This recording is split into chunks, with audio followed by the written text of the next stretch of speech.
Louder. Great.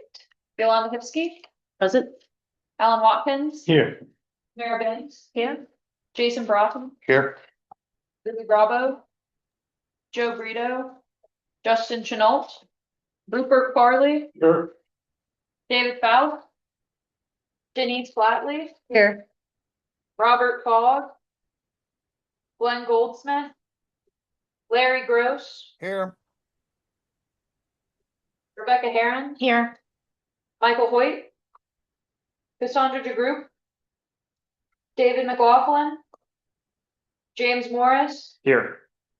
Ann Paulbacher, Talonda Parker, Ken Pogue, Rodney Thomas, Clinton Wells, Here. Timothy Welsh, and Kevin Wilkinson. Here. All right, and Chair, we have a quorum. Excellent. Okay, we also have a new member, and I'd like to welcome and introduce our new member, Jimmy Morris. Would you like to introduce yourself? Yes, certainly. Thank you, Londa. Jimmy Morris, resident of Fredericksburg. I live on Caroline Street, so actually not too far from here. New to the area in a way. I'm coming off 11 years of active duty in the Army, still currently serving the Army Reserves, but have full-time work at the Pentagon and have been moving back to a place I've been visiting ever since I was a kid. So my wife currently, we just got married at Arlington. We both commute quite a ways to get to work. Takes the train, I slug and drive, and we walk. And we're working on getting on the bike and any other form of transportation we can get our hands on. So like to think, city of Fredericksburg was very responsive. I submitted the application in November. They put it on the agenda, and I was lucky enough to get their vote of confidence. So like to thank them and thank you all for learning and contributing best I can. Thank you. Welcome. Okay, the next item on our agenda is the approval of the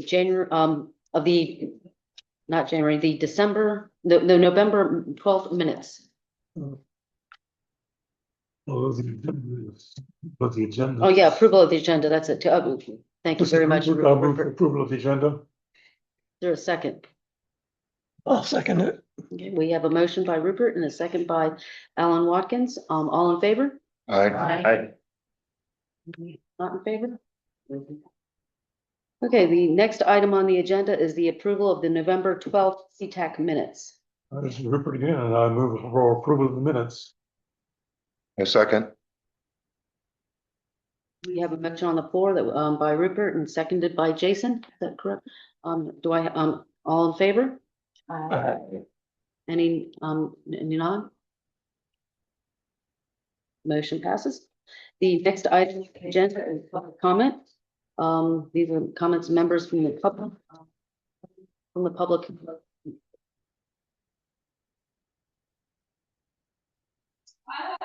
Ms. Hinkle, is there anybody online? We have no members from the public who would like to make a statement to our committee tonight. I will move on to the next item. The next item is VDOT and transit report a problem. Any questions or comments or statements we want to make to VDOT?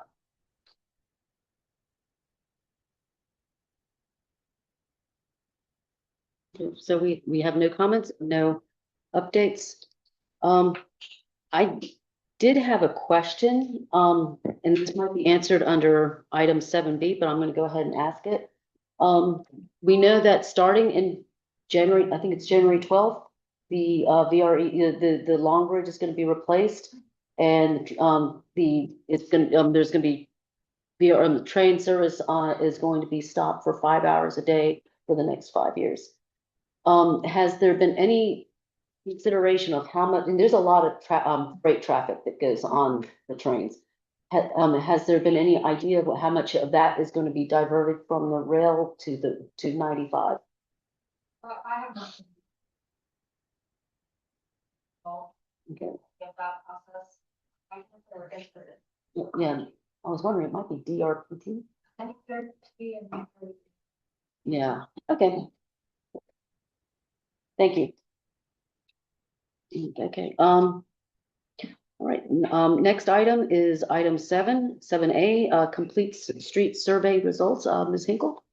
Yeah, so this is kind of just a initial summary and overview of the Complete Streets public engagement that we had going on in mostly December. So I'll be talking about the workshop and just an initial summary of the survey as well. So here's some pictures from the workshop, which I think was overall, it was a pretty successful initiative. We had 3 in each of the FAMPO localities. With 3 activities that I'll talk about in this presentation, and 30 attendees overall. So thank you to anyone who shared about these events or came out to one of them. Yeah, I think we had a good time. So just getting into it, we had prepared some printed materials for the workshop. So these were little information booklets that members of the public had to just learn more about, like what are complete streets, a complete street fact book, and also some regional trail profiles to see what trail planning looks like across the state. So these were other regions in Virginia, to again give some context for how our region's doing, or where it falls, what else is going on. So those were some printed materials that we had prepared. This was one of the activities we had, which I've shown you all Street Mix before, but we had this open on computers for attendees to come create their own streetscapes. So these were all generated at the workshops by members of the public. And they were told to create their ideal street. They got to pick what elements were included, whether, how wide the car lanes were, where they were. Same with sidewalks. Do they have a bus out there? And yeah, these were a few that were generated. We also had the community mapping as another activity. And this is just one image and one map that was generated because we started afresh with each workshop, and there were 3 workshops, remember? But you can see, it's kind of hard to see because I really zoomed out to get a bit of a more regional picture, but we had the stickers, the little circle stickers, some people put, but also people coming in and marker and kind of highlighting problem areas, or even like, indicating where the new bridge might go, or some other, a bit harder to see expo marker lines on the map. But yeah, this generated a lot of discussion, I thought, that was valuable between members of the public and with FAMPO staff and members of the public. So jumping right into the survey, I will say we got 285 total responses. So thank you again to those of you that shared about the survey or took the survey. And I'm just going over 3 kind of categories of questions. So off the top, these were the top destinations for each alternative mode of transportation by survey takers: walking, biking, and taking public transit. And these percentages were out of everyone taking the survey. So like 7% of all survey takers, not of all transit writers, if that makes sense. Some people said they didn't take transit, so they didn't answer this question of where they were going on transit. But these were just the top categories people were saying for each mode, and how many survey takers indicated that they were going to those destinations. We also asked what limiting factors were for people. So these were the most significant factors that would dissuade someone from using this mode of each mode of transportation. And this was for people that said that I don't walk anywhere, I don't bike anywhere, I don't take public transportation anywhere. Okay, why? This is what those people were saying. People who do take it somewhere weren't given the opportunity to answer this question.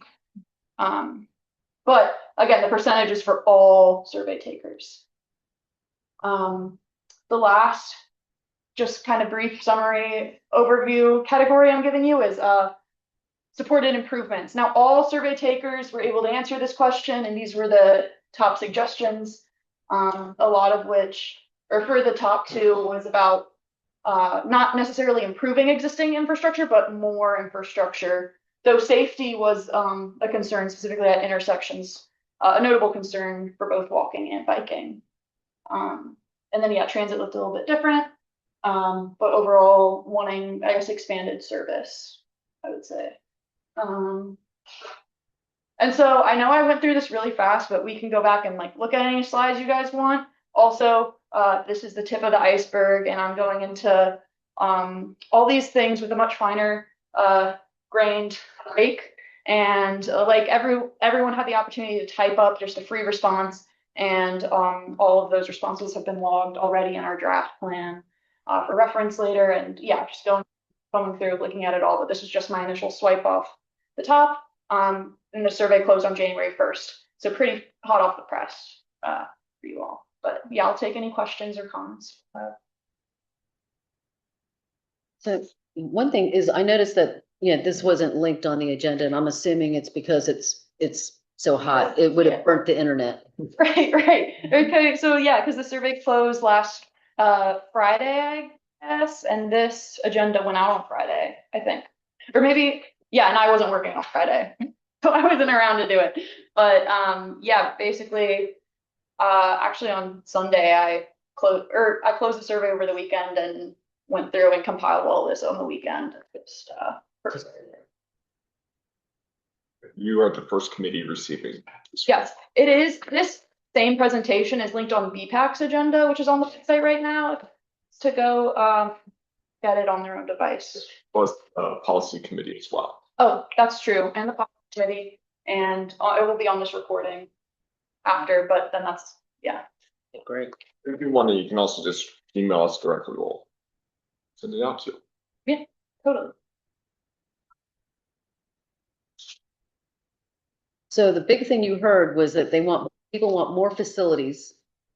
And that ranked higher than safety, because usually safety is pretty much at the top. I've always seen that. I mean. Yeah, well, yes. So, I mean, for limiting factors, people weren't going places because, okay, for biking, it was unsafe. Oh, wait, no. Sorry. Improvements, supported improvements. This is what people wanted. New sidewalks where there currently are none, new multi-use paths where there currently are none. So that could still be a safety thing, right? Like it's not safe to walk there because there is no infrastructure, but those were ranking higher than like crossings at intersections where safety was explicitly a part of that problem, I guess. I would think people would imply that if you're putting something in that.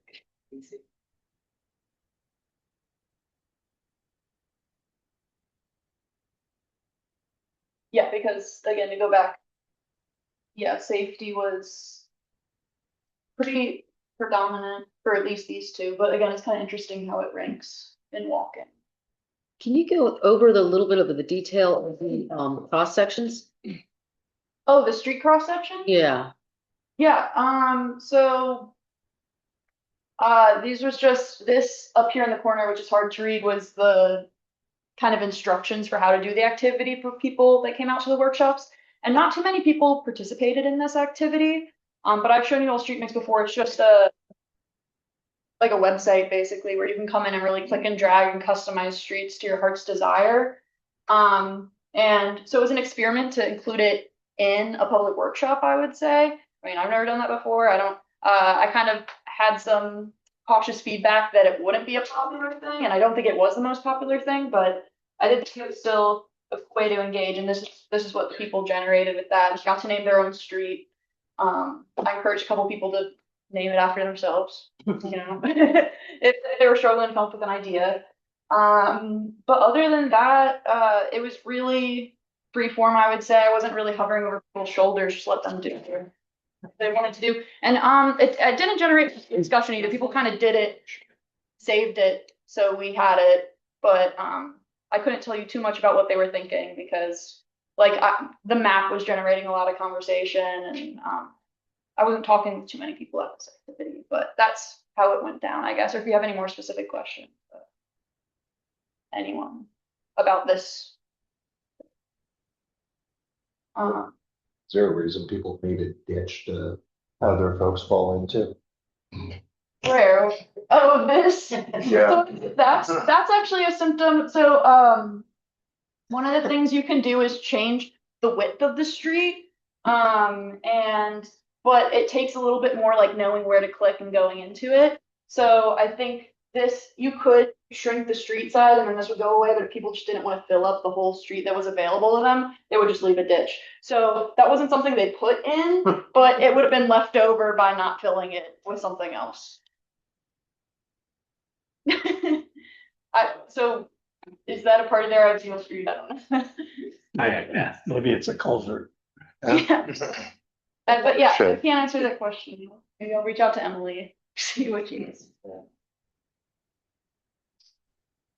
Were these streets like, did people think that this would be better in this type of environment and, or anything like that? Any kind of discussion about it? Yeah, it was, again, like I said, an experiment. I think this activity was an experiment, and that was, I think there's a lot going on with learning just how the platform worked, that it was then harder to prompt more information being drawn out of them. So yeah, I don't know how successful it was. I thought it was cool we tried to do it, and it did give us something, but I like seeing that three of them were thinking mass transit with the bus lanes. okay. And all of them have bike lanes. Should I notice? I get they're not all separate. But yeah. Yeah. They got the complete streets of it. Cool. And all of them have trees. Ah. It looks like the one up in the right, is that like an electric bike maybe for parking bike? Where here? Yes, Oh, that's just bike parking, and it's just bike. I think. Flower Okay. Any other questions or comments? Okay, so shall we move on to the next item, which is FAMPO regional freight maps? Yeah.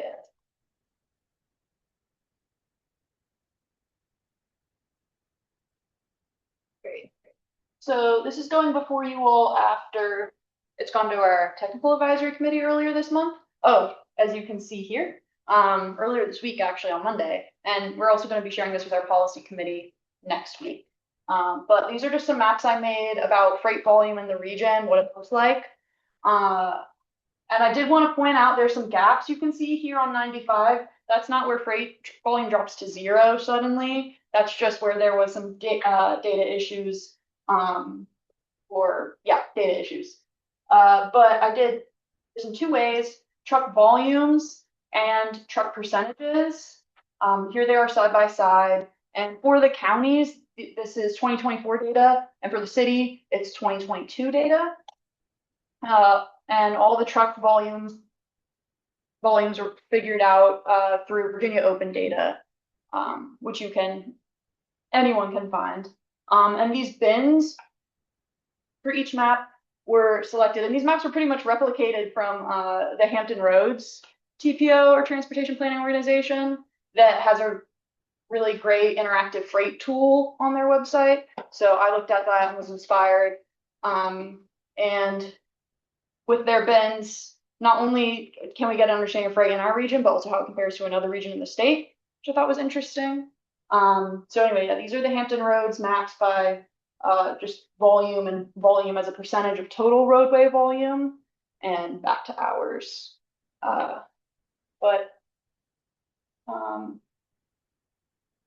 Yeah, I mean, it's not insignificant, I think, the freight volume in our roadways. We had some internal discussions as well as discussions at the TAC that if you go back to like compare us to Hampton Roads, where a lot of our freight volume is coming straight down the exact center of the region. It is very heavy right in the core in a lot of the areas. Go to Hampton Roads, it slowly kind of consolidates once it leaves the region. They do have some heavier traffic kind of coming down the peninsula and kind of outside, but for the most part, a larger amount of the population kind of tends to look more towards the eastern side. So you have Norfolk and then east, but also up the Hampton Road. You have less in Suffolk, but Suffolk's the where it's actually kind of consolidating most. And I was even talking with Lita's, like, because we kind of based our maps over this 4,000 trucks plus.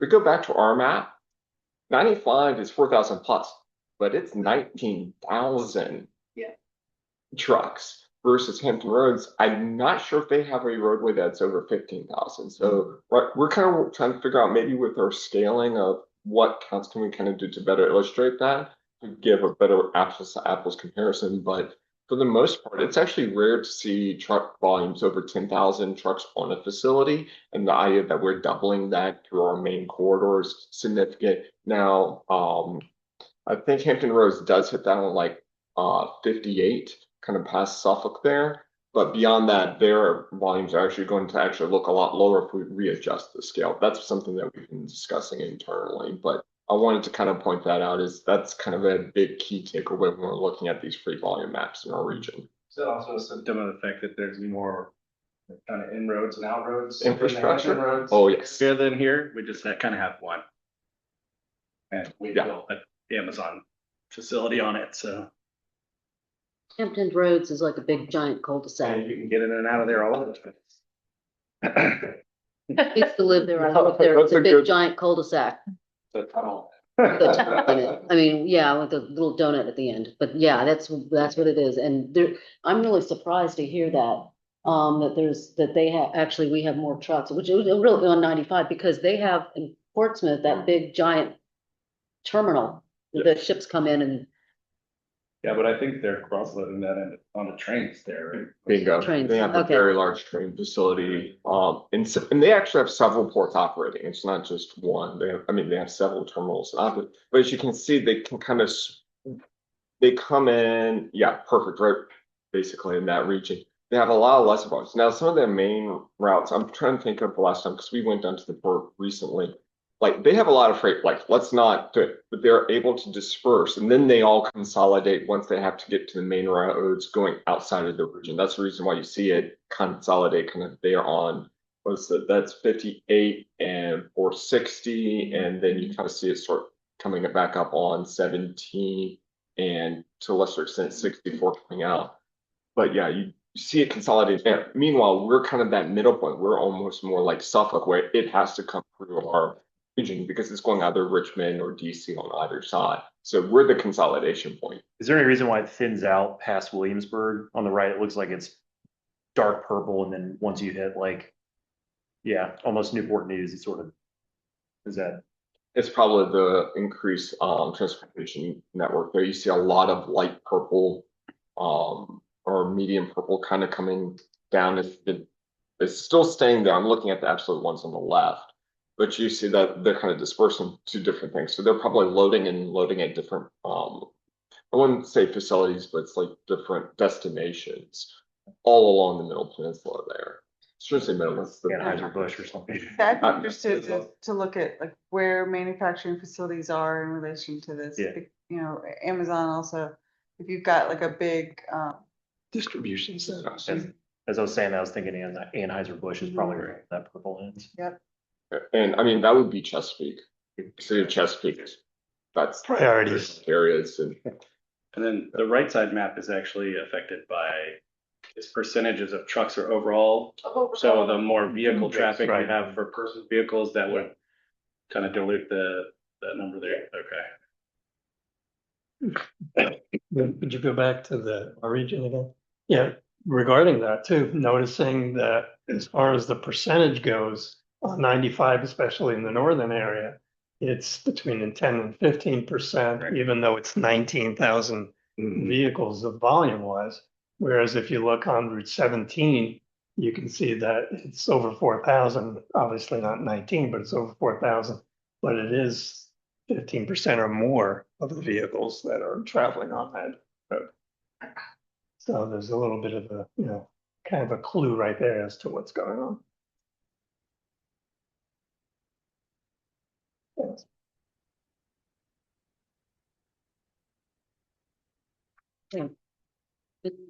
Well, you may not have the answer to the, is there any kind of, to the question I just had with VDOT earlier, any kind of idea about how much of the traffic, of truck traffic is gonna be, freight traffic is gonna be taken off the trains and put on 95? With the 5 years and the 5 hours a day, we may not have that answer at this time. Guess we'll find out in a few days or A week. I'd be interested in making longer trains on times. Or, that's. Yeah, I don't know.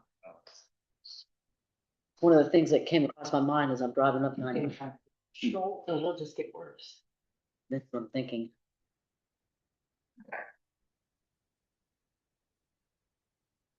Okay, the next item we have is CMAC, STP.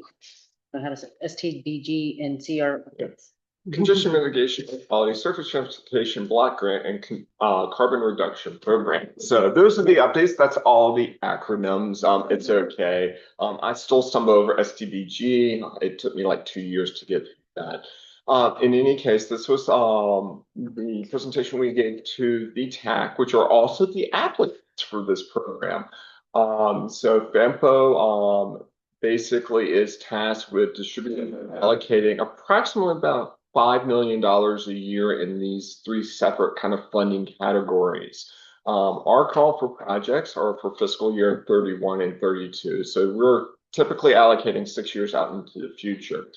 We had an open call for projects in September, and each one of the jurisdictions, Stafford, Spotsylvania, and Fredericksburg, applied for funding, as well as Fredericksburg Go for the transportation or for the transit funding element. We do have a formula. It's based on population that kind of determines how much money each one of the jurisdictions will receive if they apply for projects. They still have to submit projects. It's not just like, oh, all right, Fredericksburg, you get so much money, you get that. They have to apply for the projects, which is kind of the important detail there. If you don't apply for a project, you don't get the money. We do have some set-aside allocations for some of our TDM activities. So GW Ride Connect and FAMPO gets small allocation as a result of us doing the transportation management area in North Stafford. There's a set aside for North Stafford as well for bike ped and transit projects. We received those projects, and as we know, the funding allocations from both feds and through Commonwealth, we will know the exact totals for fiscal year 32. We're still waiting on that, so we won't announce how much money anybody's gotten until we have those numbers. So next slide. We had, I think that was 17 submissions this year. The city of Fredericksburg submitted 2 for the improvements on the shared use path along Callan Boulevard, as well as the downtown connector operational study. Spotsylvania submitted the most applications with 7, but their main items is that they look to be funding 4 studies in various areas, including preliminary engineering, shared use path, intersections, as well as the Thornburg area transportation study. They also have some projects looking to use CMAQ money with existing projects, with the Route 217 winding to the city, VCR trail connections to Harrison Road, and a Levels Road intersection improvement. Stafford County is looking to use STBG money for the Warrenton Road widening project. They are also going to be looking at the Route 1 and Forest Wood Drive intersection improvements. This has been a previous application to other items, as well as they're looking to add sidewalks to Barrett Heights, Mine Road transit improvements, specifically for stops 555 and 566. That's going to be closer to the Walmart area and the parking ride lot. And then as well as bike ped improvements on Mine Road. I believe for the most part, this is looking to try to fill in a couple of gaps in the sidewalks on a few of the blocks in that area. Finally, Fredericksburg Go is looking to replace its intelligent transportation system. This is kind of their software and infrastructure they use to do ridership count. So as somebody boards, it's the rider counter plus some other software that they're looking to replace. Their vendor was bought up by, I think, the rideshare companies, and they're no longer really, it's kind of like quasi-dead technology, but they're not doing improvements, and they just need to switch to a new platform. They're also looking to just add funds to replace their existing fleet. So it kind of goes into fleet. They have a kind of a rolling account to provide funds for that, as well as a community survey and transit needs. So they're looking to use funds for those 3 projects. Yes. You said implementation wouldn't be until 2032. Correct. So we are applying these fundings, and so we can actually go to the next slide because I can talk about that unless you want to. Sorry. Actually, I'll just talk about. I forgot I added this one. So it's not uncommon for the jurisdictions during this process to come in and say, we'll like to do a funding swap for different projects. So can you accelerate this one project, delay another project? We do this every year or every 2 years where jurisdictions can say, hey, we're behind on this project for whatever reason, let's push this to an outer date, or it might need additional funds. We haven't secured where those are going to come from, so push down. or this is a bigger priority right now, we need to get it done today, so can you accelerate funds? So with this, we can move funding around as the jurisdictions need it. This is the time that we program it. So we're gonna have funding swaps take place. So I'm trying to think, like the ITS repair, in theory, they're getting FY32 funds, but Fredericksburg also has FY26 funds, and they're just going to do a funding swap to say, hey, we don't need the heavy duty buses right now. We're going to push those into out years, bring this project up. We do this. If you've ever seen the big spreadsheet tables with the years and the funding, the numbers that I occasionally do and send around, this is the time where we go and make those adjustments. So yeah, we're looking to it. We usually swap internally. So Spotsylvania swaps its own dollars. Every so often we might have a need where one thing needs to happen earlier than later for a thing, and another project doesn't need it in a different jurisdiction.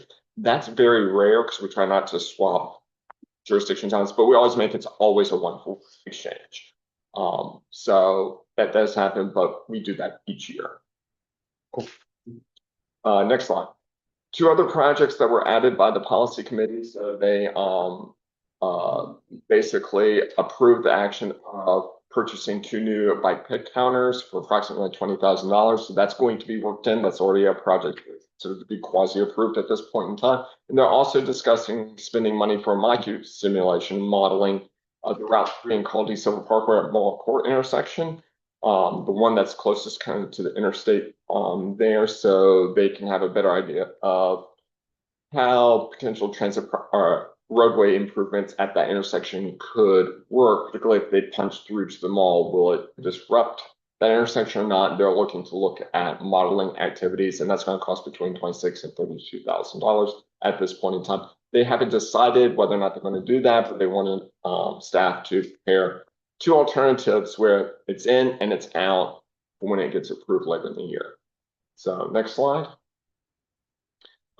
We're reviewing for eligibility, and then that second point is to your question, Jason. Most applicants are also looking to swap fundings at this time, so we are working through that, and that's our normal item. We just work with them and say, because depending on the project or different needs or cost concerns, things do move, but we do kind of program it out and then allow jurisdictions to accelerate or delay projects depending on how they see things working the best.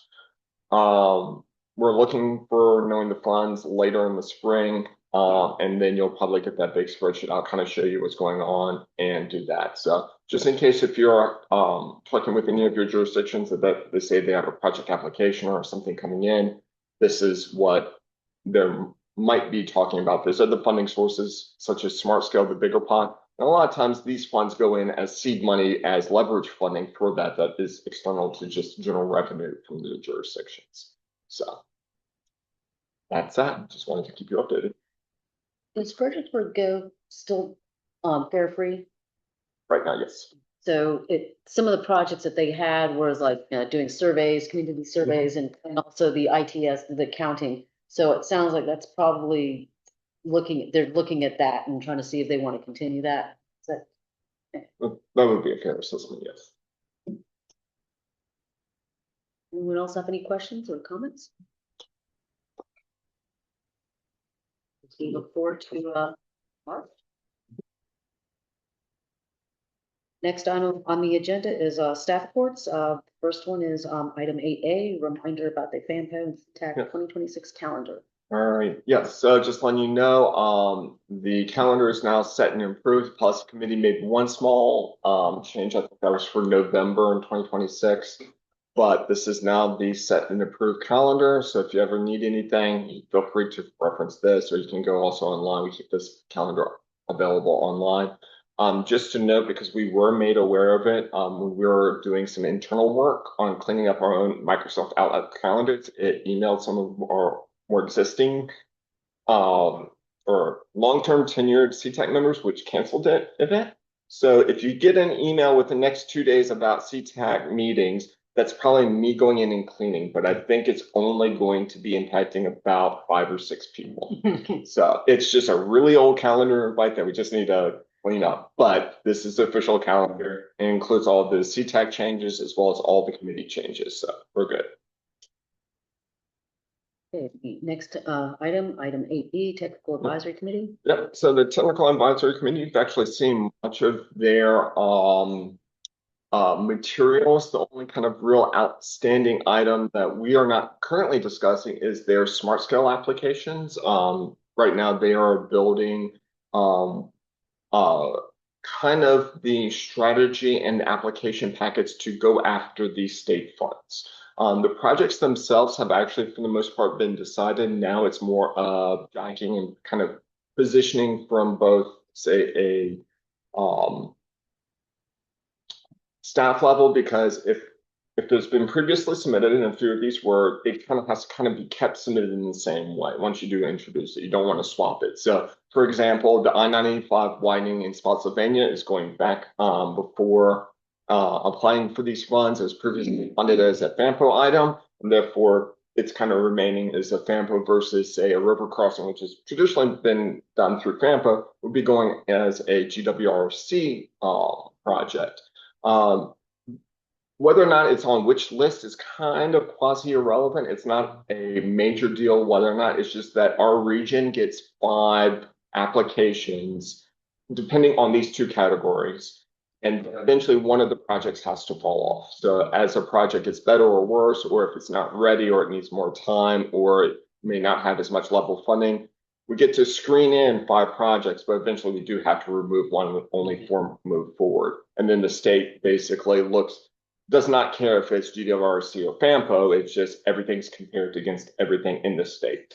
So it's a very competitive process, and we're looking to kind of swap a couple of these things. I think the Germana Point Drive connection, the 208 pipeline study might switch categories, just because 208 pipeline study has been applied under FAMPO before. So we're just going to keep that project. It'll require an update, but you don't have to rebuild the entire application. And Germana Point can move over to GWRC. But you'll see these projects kind of continue on in the discussion as we move through, because I think we have to get the pre-applications done in March, and then it will be an August submission date for those. So we're coming up to a very busy season for these applications.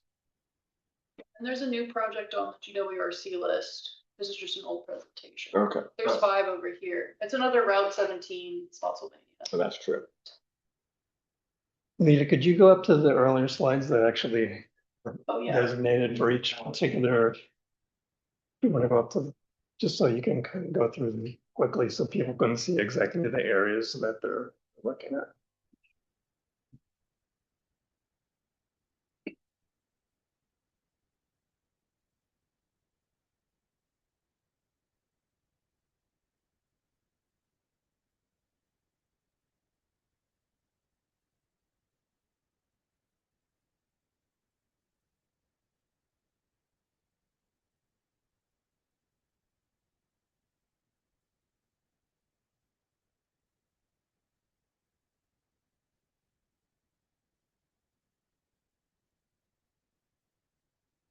If you've been paying attention to each one of the jurisdictions, in VDOT kind of handles this kind of independent separately, but you'll see the word pipeline study on very specific studies that VDOT and the jurisdictions work together on, basically produce the recommendations coming out of that.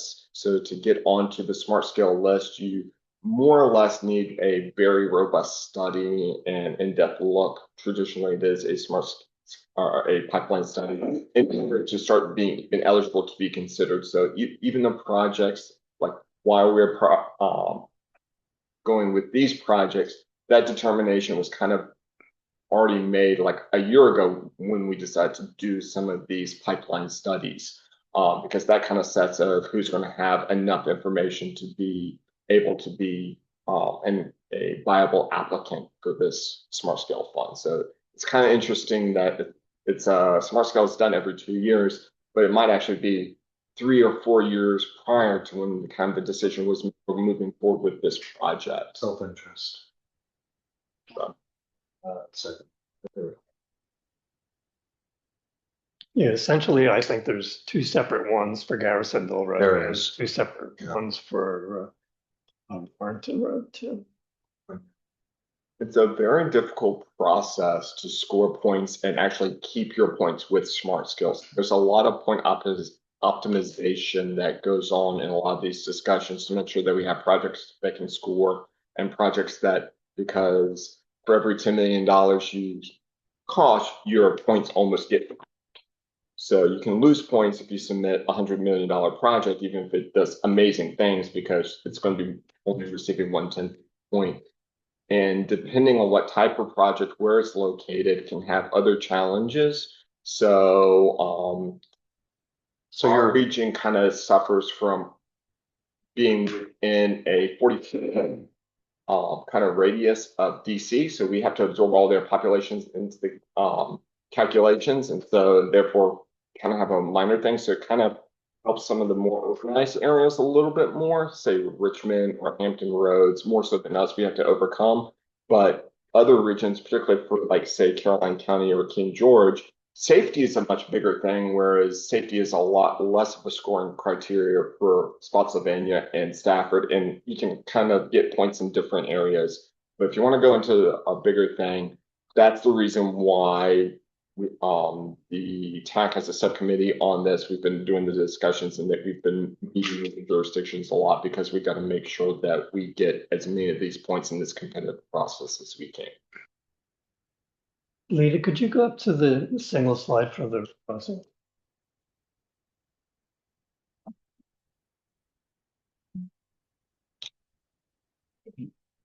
Can you talk about that one? Dr. Ryder? So yes, it is, we've been starting to hand over materials to both VDOT. I know that there was a meeting earlier as far as developing how this project will be developed into a smart scale application, as well as identifying kind of the VTrans needs and where we could potentially get points for this project. Because again, as I was kind of mentioning earlier, if you have a $100 million project, it starts getting more difficult to fund things. If you're asking for a $250 to $300 million project, the cost kind of starts slowly hurting.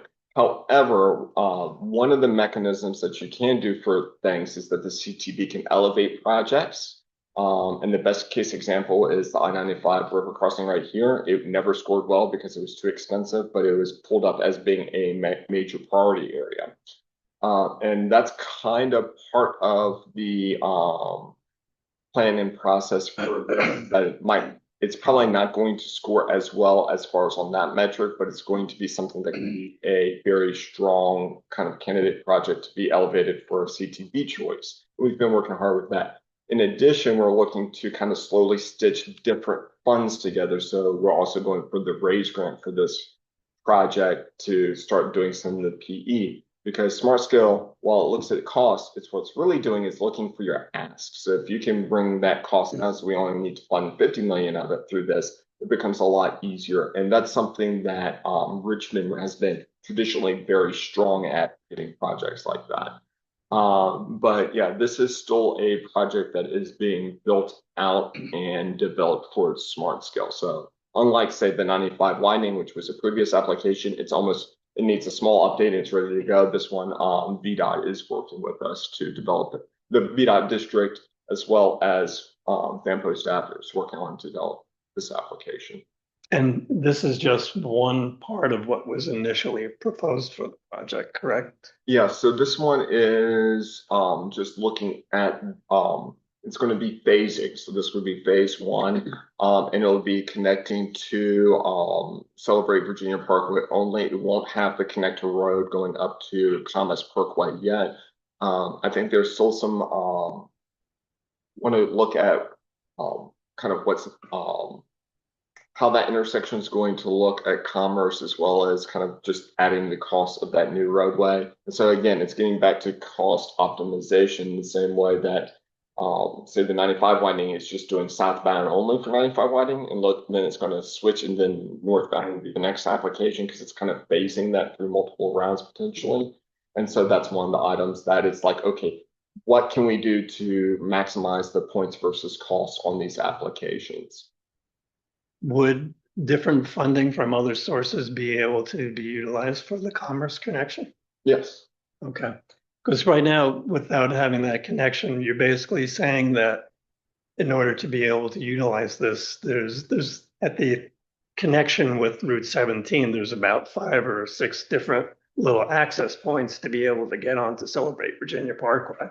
So instead of the route that would be opposite Plantation Drive, where you're essentially telling people that they're going to have to access the River Parkway further west at those. In that underpass area. Right. That's, Does that potentially impact the other things that Stafford wanted to do, like the Mountain Road connection to Centerville Parkway and things like that down the road?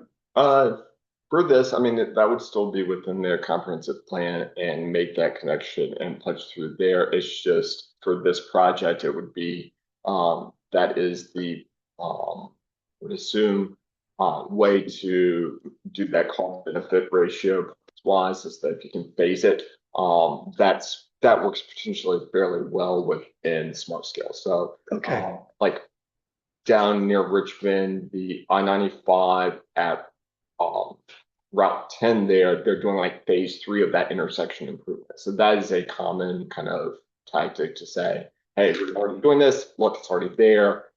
You can you get all the same, or a lot of the same point benefits you can, but because you're phasing it, you're dropping the ask. So we have to divide out based on cost, you're tossing that to the side, you're reducing that amount.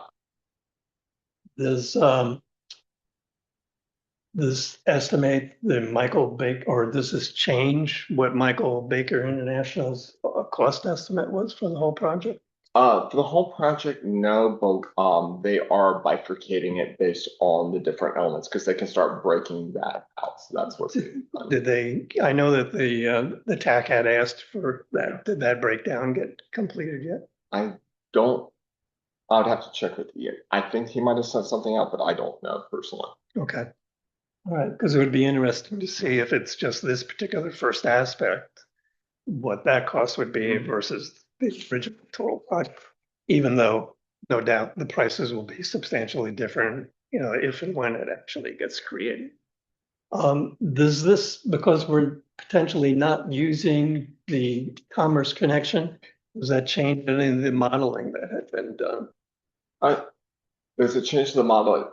Yes, with an asterisk. I think for that intersection, so for the modeling activities that were done for commerce, there was never a left turn modeled, so you couldn't go from 17 westbound to turn onto it. You would actually still have to use the underpass. The question would be the impacts of it would have had a right in, right out at that road, as well as a single. Commerce already has a right turn lane, and if you were heading northwest on 17, there is a left turn lane to go on to Commerce at this point. So that would be the general They act. did a intersection modification for that one because we were intentionally for that in the modeling exercise is intentionally that cars could not turn left onto the new connector road from 17. They would have to use the underpass during our modeling activities. Yeah, because they'd have to take essentially what's a 3-lane road, which is Commerce, and then ultimately potentially widen it to 4. Okay. All right, thank you.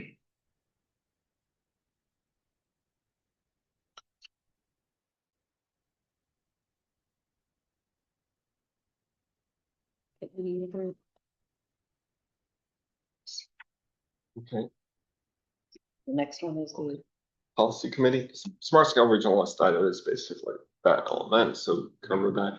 For policy committee, they've actually had 2 meetings since our last. They had the November 17th main meeting where they reappointed Tamara, Rupert, and Larry back to CTAC, so congratulations.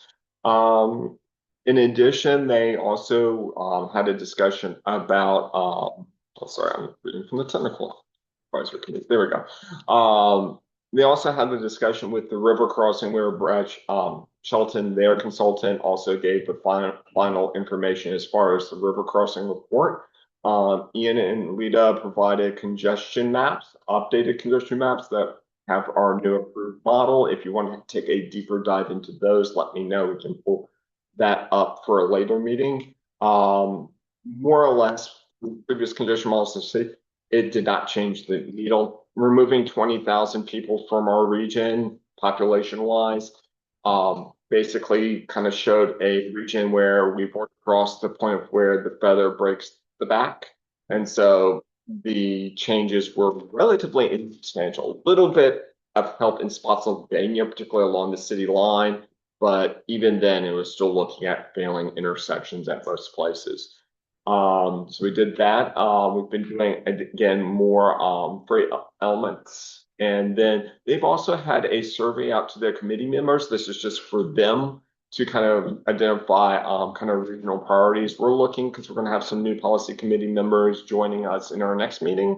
We're going to provide them with this, and we don't know if we're going to ask whether or not, we don't want to just ask the new members because it's probably only 2 or 3. And it would be easier to identify because they're keeping it anonymous, but they are looking, we might come back and see how their priorities changed. And then again, the micro simulation for the mall core. And then they decided not to vote immediately on the river crossing. And they decided to then have a special meeting prior to the GW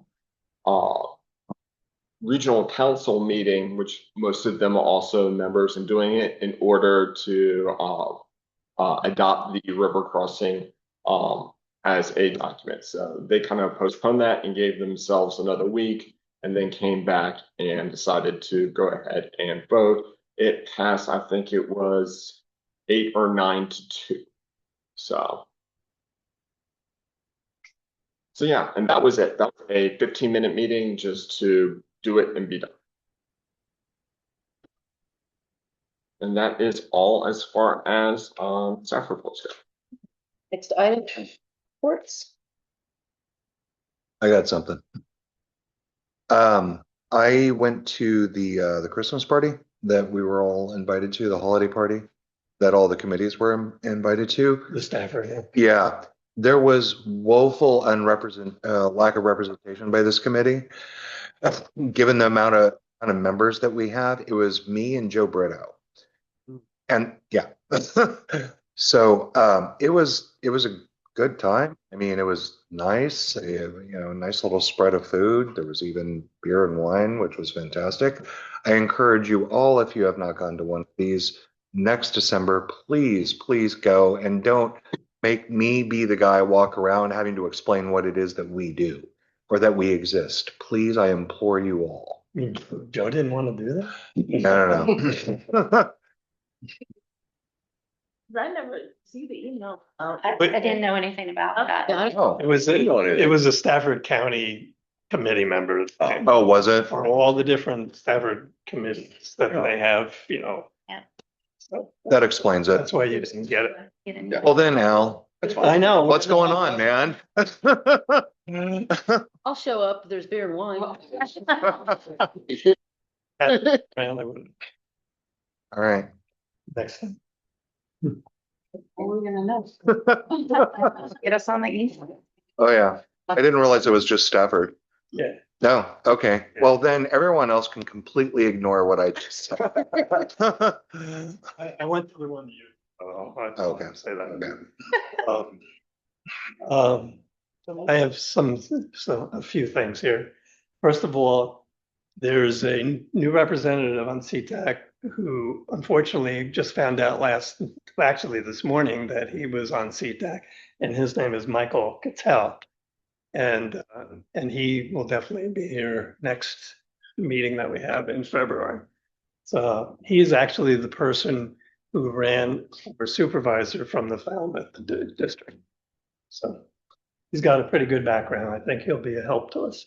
The other thing that happened at last night's Stafford Board of Supervisors meeting is the 3 members who were representing Stafford on the policy board are a continuation for Crystal Vanuk and for Dr. Pamela Young And since Meg Bomke has, given up her positions and trying to retire, actually, that Dante Diggs will be the other third representative from Stafford County attending the policy board meetings.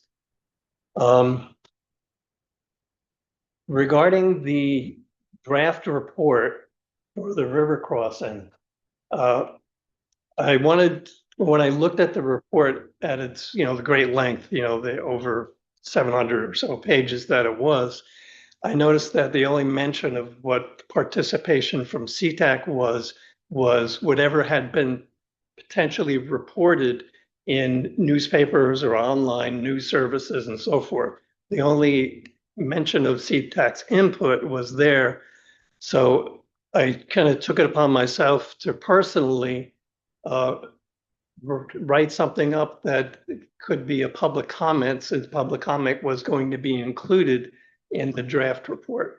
So I wrote a 4-page document, and to validate what CTAC had discussed long these many months, I went across and gave, created attachments that would kind of provide this.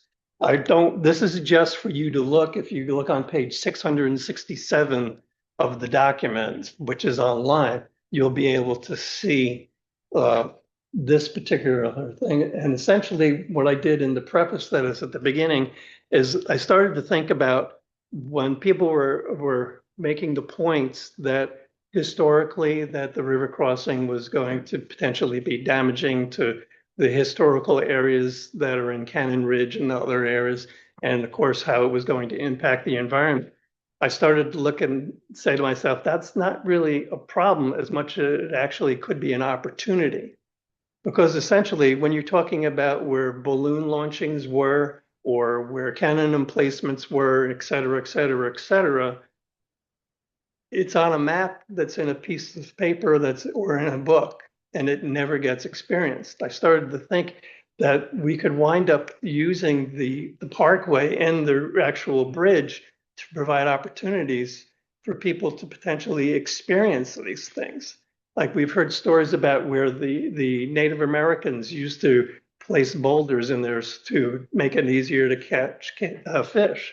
Well, if you actually had the bump out that could be along the shared use path on the bridge, you would have the opportunity for all those individuals to actually look down, put a sign there that explains exactly what's going on and why, it seems like there's a natural bed of rocks that are crossing the river.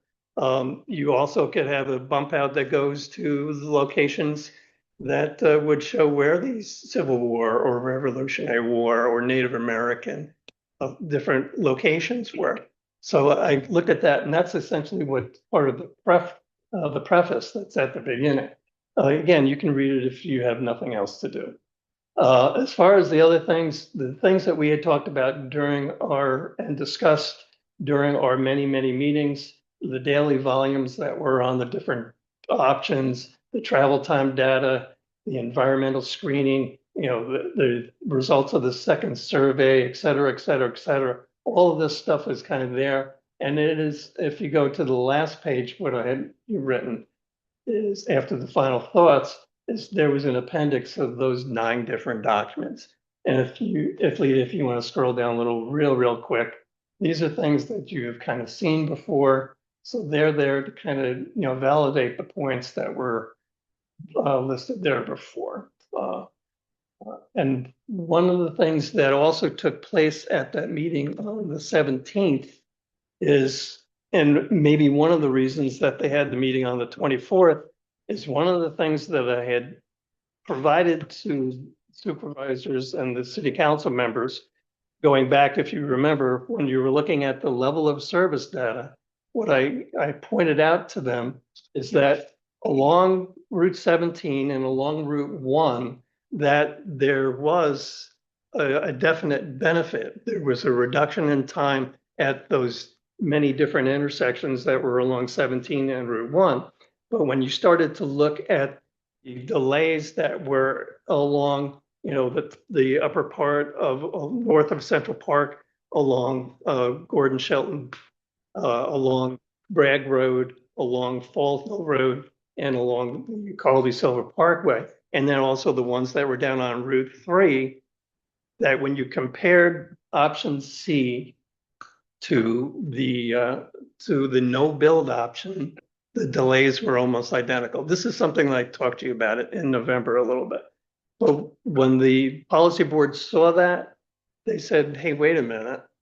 And, this is something that needs to be looked at.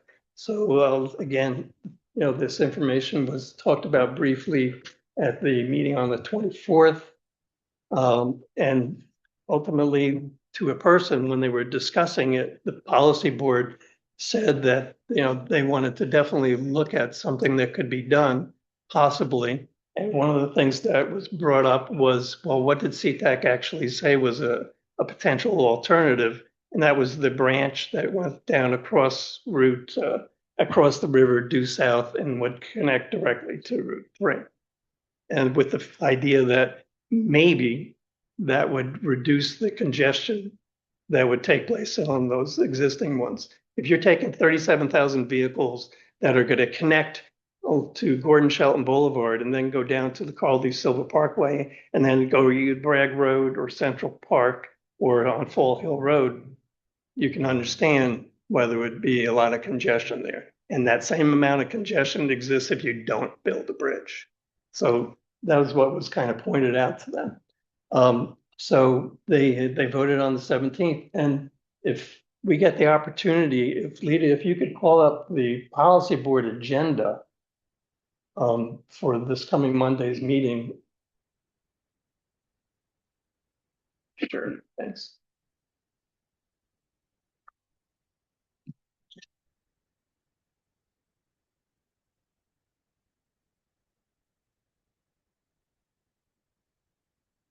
And if you go down, if you look at letter E there, you click on that. Go to the second slide. That may look a little familiar to you. So apparently the policy board will engage in discussion on this Monday regarding potential way that would certainly take, a lot of effort to be able to even evaluate this, but that's something that they're looking at. And thank you, CTAC, for providing all of that. We had a lot of conversation about the river crossing. Tim's leadership was, he led the committee. It was a hard battle for the committee to come up with solutions. That's all I had to say. Okay, thank you. Any other member report? But I have one. Not really. It's just, this is the transportation committee. And I don't know if y'all have heard about the 20 monks who are walking from Fort Worth, Texas, up to DC, and it's going viral. Yep. It's everywhere, and people are streets are lined up. People are cheering them on. They're coming through here. They're coming up through Stafford and Spotsylvania County. And I've contacted Fredericksburg, and it looks like they're not going to be stopped here, but they're going to be coordinated. Something to keep your eyes out. I think they're going to be passing by early February is the estimate. Yeah, first week or so they're going to be up in DC, so it should be pretty exciting. 20 monks and their little rescue dog, Aluka. So, and it's one of those, start watching it, then I started watching it. Now I'm watching it every day, so it's, yeah, well, that's a nice happy ending. Anything else? Do I hear a motion for adjournment? Go ahead. Oh, future agenda items. Okay, I'm sorry. Well, the future agenda items is the Potomac Heritage National. We talked about this sometime. I think Denise, you had mentioned to me that you'd never, or at the committee, you had mentioned you'd never heard about the Potomac Heritage National Scenic Trail. So I'm going to be working with Carrie to put a PowerPoint together. I can talk about stuff north of us, and hopefully we'll be able to talk about stuff that's south of, happening here and what's going to continue on. The Rochambeau Trail, that's, the march, from what, New York or someplace way up north down to Yorktown during the American Revolution to, to, to win the American Revolution. So that's another one that's gonna be, I mean, just to, I was mentioning this to Dr. Rideout earlier, but in Prince William County, they put out in their legislative package, they are requesting the General Assembly to fund 2 gaps that they have at the Potomac Heritage and National Scenic Trail. And what they want to do is fund the 3rd gap. That's what their trails and Blue Ways Council is advising them to do. And I think that that's what the board is doing. I'm not gonna, I really can't say it because I don't know for sure, but I believe that's what they're doing. But that's what Prince William is doing, and it's coming down here. So I looked at the part that's in King George, and some of it goes on, a road with no shoulders, and so although it shows that that's where the trail is, it's really not very usable for. And it goes from hard surface to the Augusta trails, and so different bikes tend to have different. yeah, I can tell you Prince William has been working on it for years, and they are, we constantly are, I'm not going to say constantly, but every year the alignment might change a little bit because we may get a new project in, or we may see a new opportunity, or something happens and we don't have an opportunity now. So Local communities work to raise the funds and pay for the improvements, and then maintenance of it once it's it's a combination. I can't speak for everybody, but I can tell you my personal experience where I've seen them working in local government. A lot of times the local government, local government will have their comprehensive plan and they'll show the alignment on there. That's why I was mentioning it to Denise, is that y'all are going into your comprehensive plan. This is the time to do it. And once it's in the comp plan, if a developer comes in and they were proposing a new, development, and there's right that we have to be very careful about the takings law. So we can't just say give it to us, but we can work with them to negotiate something that might be workable to for an alignment, to either reserve the alignment. Sometimes there'll be a reservation of the alignment, and then the county will go and start looking for funding, and they'll build it. It depends on what it is. It's also can be proffered a lot of times. Of course, proffers are voluntary by the property owner. We are not, we being the county have to be very careful on staying within our lane, and we cannot, suggest proffers. We cannot recommend proffers that exceed the takings rulings that have been done by the Supreme Court.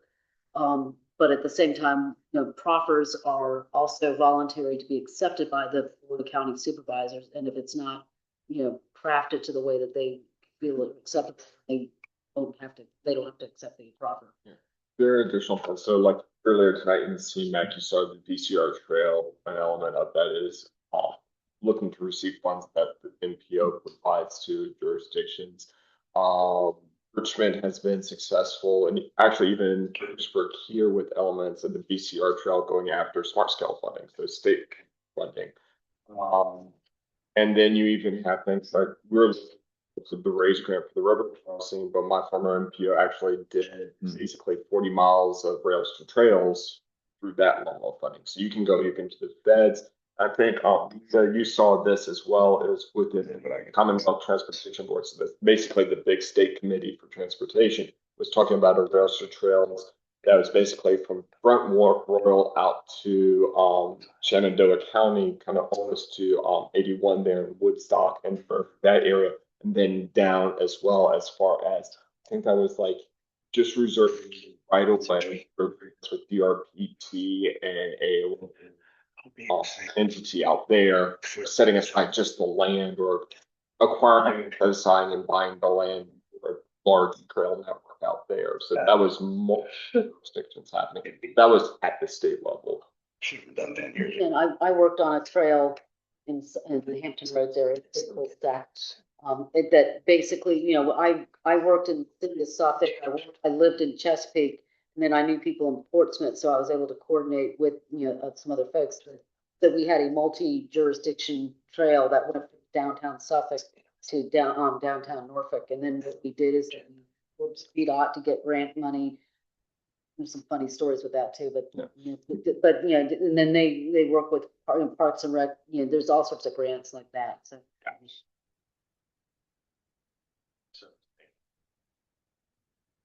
The park, Just ours. Both of these are national. right, oh, okay, I see. We would do something.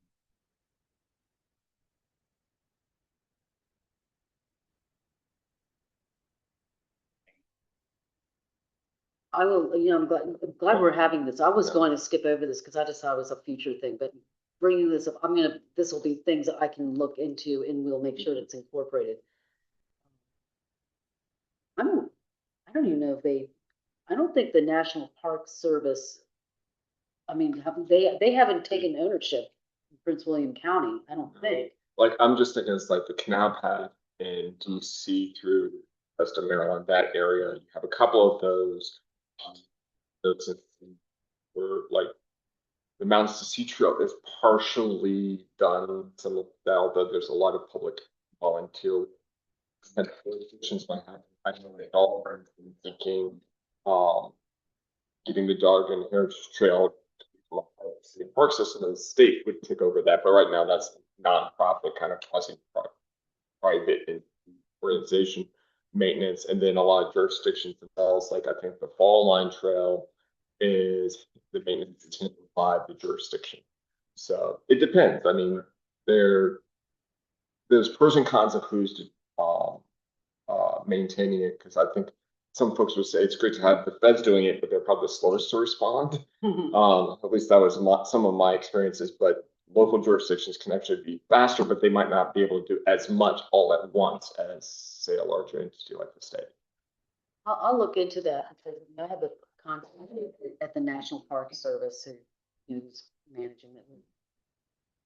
The rails trails in Farmville has been turned over to the High Bridge Trail. Good one. That and that'd be part of state park.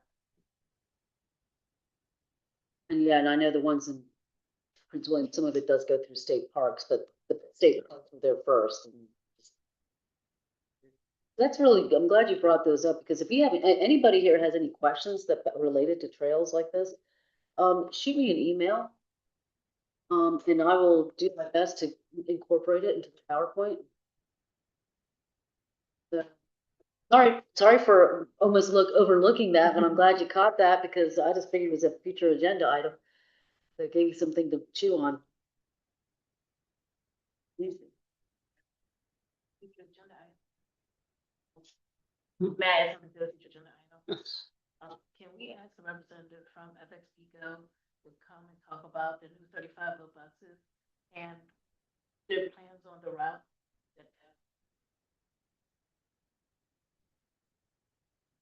To show the route locations especially. Yes, like where they're gonna be. The routes, I do have concerns about where the bus is gonna go. And it's a 35-foot bus, something that we really don't have here. I'm just curious about what their plans are, how we can help improve. Yeah, I think I heard that there was 2 routes that were changing in Stafford. Is that? They're changing they used to be like these have letters, now they're numbers. Okay. I'm still getting familiar with myself. Anything else? The other? This is Rupert. I move we adjourn. I'll second it, and everybody will second it. All in favor? Aye. You adjourned. This is almost. Thank Record. you. I- Thank you. Outdoor. One. Yeah.